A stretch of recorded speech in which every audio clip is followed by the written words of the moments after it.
سب سے پہلے تو بتانا چاہوں گا کہ آزادی کتنی بڑی نعمت ہے۔ اگر آزادی ہو تو انسان اپنی مرضی سے جہاں مرضی یہ جانا چاہے جا سکے۔ اس کے بعد میں جو اصل بات کہنا چاہتا ہوں، ایک سچی کہانی سے سٹارٹ کرتا ہوں۔ عالیہ ایک پاکستان کے جج اسلام آباد میں نوکری کرتا ہے۔ اس کی زبانی اس نے بتایا ہے کہ وہ روزانہ سپریم کورٹ یا ہائی کورٹ روزانہ جاتا تھا، تو اکثر اوقات اشارہ جو فیصل مسجد کے قریب آتا ہے ادھر اگر رکتا ہے تو ایک غریب بچی کو روزانہ ویک کے مد میں کوئی پیسے دے کے جاتا تھا۔ چند دن پہلے اس نے بتایا کہ وہی بچی میرے پاس آئی ہے، اشارہ رکا ہوا ہے، تو اس نے پوچھا کہ اب جج ہو؟ نے کہا ہاں میں جج ہوں۔ اس نے کہا کہ میری دعا ہے کہ آپ کے بچے بھی میری طرح کہیں روڈ پہ بھیک نہ مانگے۔ تو جج نے کہا میں تجسس میں آ گیا، پوچھا کہ تم کیوں ایسے کہہ رہی ہو؟ اس نے بس اتنا کہا ہے امید آپ انصاف کرتے ہوں گے، آج مجھے بھیک نہ دو، بھیک کے بدلے عمران خان کو رہا کر دو۔ اب جج کے جو یہ الفاظ ہیں اس بچی کے کیا اندازہ لگا سکتے ہیں کہ وہ بچی جو کہ روزانہ بھیک مانگتی ہے، اسے معلوم ہے کہ یہ جو بندہ جس سے میں بھیک مانگتی ہوں یہ کہیں پہ جج لگا ہوا ہے۔ تو اس بچی نے کہا ہے کہ آپ جج ہو؟ اس نے بھیک میں کہا کہ آج مجھے بھیک نہ دو، عمران خان کو رہا کر دو۔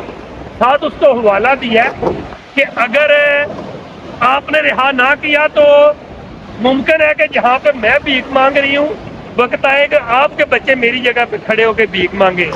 اب یہ شعور کا لیول دیکھو، شعور کا میننگ کیا ہوتا ہے؟ شعور یہ نہیں ہوتا کہ عقل آ گئی ہے، سمجھ آ گئی ہے۔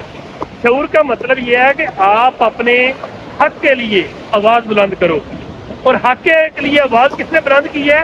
وہ بچی ان پڑھ ہوگی، ایک عام سے گھر میں رہتی ہوگی، جھگی میں رہتی ہوگی، لیکن اس کے اندر شعور آیا ہے، اپنے یہ جج سے کہہ رہی ہے جس سے روزانہ بھیک مانگتی ہے کہ ہاں جج صاحب میری دعا ہے کہ آپ کے بچے بھی میری طرح کہیں روڈ کے اوپر بھیک نہ مانگے، اور آج مجھے بھیک نہ دو، اس کے بدلے عمران خان کو رہا کر دو۔ اسے تو معلوم ہے نا یہ جج ہے، یہ رہا کر سکتا ہے۔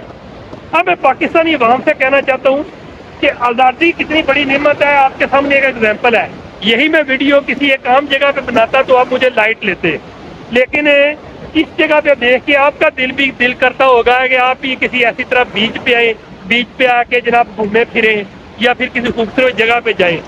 وہ عمران خان اس نے اپنی جوانی بھی بڑی اچھی گزاری ہے، اور جس طرح آپ کو معلوم ہے کہ اس کی جوانی کیسے گزری ہے، اور اس نے اس وقت 2 سال سے جو تکلیفیں کاٹ ہے، 1 سال سے جیل میں ہے۔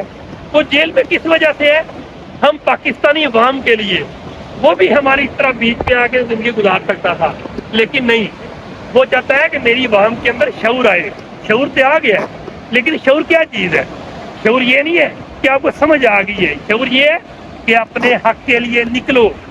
اگر نکل نہیں نہ سکتے تو میری طرح مجھے فالو یا لائک نہ کرو، بلکہ میری طرح آپ لوگ بھی یک زباں ہوں، میری طرح آپ بھی بولو کہ عمران خان کو رہا کرو۔ ہم اس ملک میں جمہوریت چاہتے ہیں، ہم اس ملک میں آزادی چاہتے ہیں، جہاں کوئی بھی قابض نہ ہو، کوئی سیاستدان قابض نہ ہو، کوئی سیاستدان ہمیں حقیر نہ سمجھے، ہماری دولت، ہمارے ٹیکس کا پیسہ ہمیں یورپی ممالک کی طرح ہمیں ریفنڈ ہو۔ اگر ہم مرنے والے ہوں، بیمار ہوں تو ہمارا ہیلتھ کارڈ پہ علاج ہو۔ ہمارے اگر بجلی کے بل زیادہ ہو گیا ہم اس کی انسٹالمنٹ کر لیں۔ ہم اگر جو ہے مصیبت میں ہیں تو ہم بینک سے پیسہ لے کے کاروبار شروع کر سکیں جس میں سود نہ ہو۔ اس بچی کے شعور سے اندازہ لگا لیں کہ شعور آ چکا ہے، لیکن ہم عوام ابھی تک شعور کے ہونے کے باوجود اپنی مفاداتی سیاست یا مفادات اور لالچ میں بول نہیں سکتے ہیں۔ ہم یہ نہیں کہہ سکتے کہ یہ ہمارے لیے قید ہے، ہم اس کے لیے بھی آواز بلند کریں۔ ایک خوبصورت جگہ پہ کھڑے ہو کے میں ویڈیو اس لیے بنا رہا ہوں کہ وہ بندہ اس سے بھی بہتر زندگی گزار سکتا ہے، لیکن یہ ہے کہ ہمارے لیے اگر اندر ہے، ہم اس وقت اپنی آزادی میں گھوم رہے ہیں، آزادی میں رہ کے ہم اس کے لیے آواز بلند کرنی ہوگی۔ خود کو اس قابل بناؤ کہ آپ لوگ بھی میری طرح بول کے یک زباں ہو کے عمران خان کے لیے نکلے اور پھر دیکھیں کہ ملک میں انقلاب آتا ہے، پھر ہمیں یورپ نہیں آنا پڑے گا، مجھے اس غلطی کے بیچ پہ آ کے نہیں گھومنا پڑے گا۔ ہمارے ملک میں بھی بندرگاہ ہے، ہم اپنے ملک میں رہ کے بھی انجوائے کر سکتے ہیں، اپنے ملک میں ایک آزادی والی زندگی گزار سکتے ہیں۔ ہم اس ملک میں آ کے غلاموں جیسی زندگی گزار کے پھر خود کو سیٹل کر کے پھر پیسہ کما کے پھر پاکستان جا کے کمانے کے بجائے ڈائریکٹلی پاکستان میں انویسٹمنٹ کر کے اپنے آپ کو اتنا مضبوط کر سکتے ہیں کہ یہ لوگ ہمارے ملک میں بیچو پہ آئیں، ہمارے ملک میں آ کے ہم لوگوں کے انڈر کام کریں۔ دعا ہے کہ آپ تک لوگوں کا میرا میسج پہنچے اور تک اثر انداز ہو۔ پاکستان زندہ باد۔